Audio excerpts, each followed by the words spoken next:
The day of reckoning. Yo, Jarrell Big Baby Miller is over in Saudi Arabia setting it off with Dubois, with Anthony Joshua. He pushes Dubois at the weigh-in today. He comes in at over 330. Dubois comes in at 239. Otto Wallin is very, very confident against Anthony Joshua. He's a southpaw. Last southpaw that Joshua fought, I believe, was Usyk. I was watching the public workouts though, and I noticed Wallin was in a conventional stance, so maybe he wants to switch it up on Joshua. Maybe he thinks he can mess with his mind. Joshua said, the way he's always analyzing my mind, maybe he should be a psychologist, and then maybe I can be his client. I thought that was pretty funny. And Daniel Dubois, and Miller been going at it at the press conference, outside the press conference. Miller keeps calling Dubois a shrimp and a two-time quitter. So at the press conference, I'm sure you've already seen it, Dubois said, "Yo, baby, every baby has a daddy, and I'm going to beat you like your daddy." And some people think he didn't make that up. Either way, it was funny. He even came in at the weigh-in today with a song playing Daddy Cool. I thought that was funny. So we'll see what happens. I think Big Baby will edge it out. I want Dubois to win, though, because Big Baby just has too much mouth. And Coach James, we're cool and all that. But, as Coach James was even saying, you got to show some class. Coach James didn't like the way McGregor and Mayweather were going at it. And I know he doesn't like some of the things that Miller's been saying. He needs to tell him to tone all that down. There's a way to talk trash, but do it in a classy way like Ali used to do. But I think Big Maybe Miller are still pull it out. But I want Dubois to win because he's a humble, nice guy. From what I understand, he rolls with the true Messiah, Yeshua. So I gotta go. I hope Dubois pulls it out, but I don't know if he can take the pressure. He doesn't seem to like pressure. But we'll see what happens. He doesn't like pressure, so I don't know how well that Dubois is going to handle a big 330-some pound man coming at him.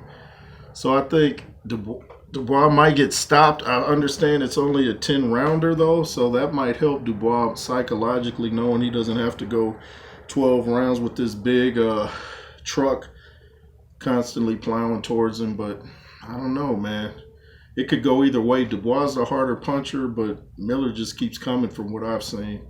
So I think Miller is going to pull it out, Shout out to Coach James over there right now. I think Wilder and Parker is another hard one to pick because I don't know how much Wilder has been affected psychologically from those 3 beatings from Tyson Fury. He really lost that first fight too, newsflash. And he's coming in at 213, Parker 245, so I don't know. He just looks really frail. Well, not that matters for Deontay, but I think Parker's going to pull out the upset. That's just what my gut's telling me. I could be wrong, but I think Parker will win somewhere maybe around round 11. I know he can get hit with rights, but he's a big guy. I think Parker might pull out the upset. Still want Joshua and Wilder. Joshua didn't really do anything at the public workout yesterday. Just had the children in the ring, But I think Parker. And I think Joshua's just going to go out there and use all this weird stuff that Wallin's been saying about him. I think Joshua's going to go out there and completely blast Wallin, which will be impressive since Wallin's never been stopped. I don't even think he's been knocked down. I think Joshua's got a point to prove. People keep talking about his mind and he's on edge, and I think he's just going to use all that. He weighed in at 251 today. I believe Wallin was 238. I think Joshua's size, he's just a physically bigger man than Wallin, and I think that's going to play a part. Wallin's durable, but he's not a puncher. I think, people keep talking about Wilder's power. You forget Joshua can punch too. I think Joshua's going to blast and team AJ all day on that one. Junior Fall, yeah, I think he's gonna get stopped in like two by Frank Sanchez. Frank came in at 230 something, maybe 235. Junior Fall came in at 270. I don't think Junior Fall is the best chin in the world. Nice guy. Love the Samoans, man. They're great people. Some of the nicest people I ever met. But I'm going with boxing picks here. I think Frank Sanchez is a future great, and I think he's too much for Junior Fall. I was checking out Showbiz. He said he met Frank Sanchez in person, and he said Frank looks every bit of 58. You know, people always say the Cubans have a way of hiding their age, like Luis Ortiz. People say, man, that dude was sparring Lennox Lewis back in the day. He ain't that age.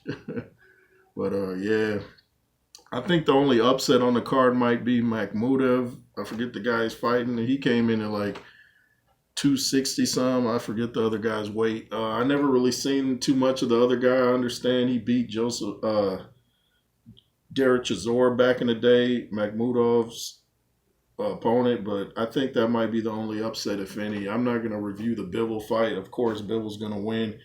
Don't know too much about the cruiserweights on the card either. I'm just interested in the big boys, the heavyweights. But yeah. Thanks for watching, y'all. I appreciate it. Shout out to all the great platforms out there. Chris Jones showing me a lot of love on YouTube and Instagram.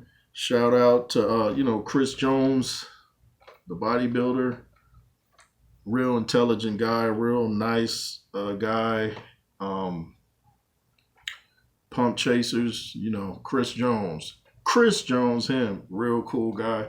Shout out to him, Viking Samurai, Boxing Wave, Andrew Tucker World, Kurt from Counterpunch Boxing News, the homie. Yeah, shout out to all them BWTM Sports and Gaming, V's Walk Like You Talk TV, Lennox Roos, Tony's Reviews, Boxing on the Edge. Thanks for watching. Hope y'all enjoy the fights. LSR forever. Subscribe and all that. Hopefully see you tomorrow.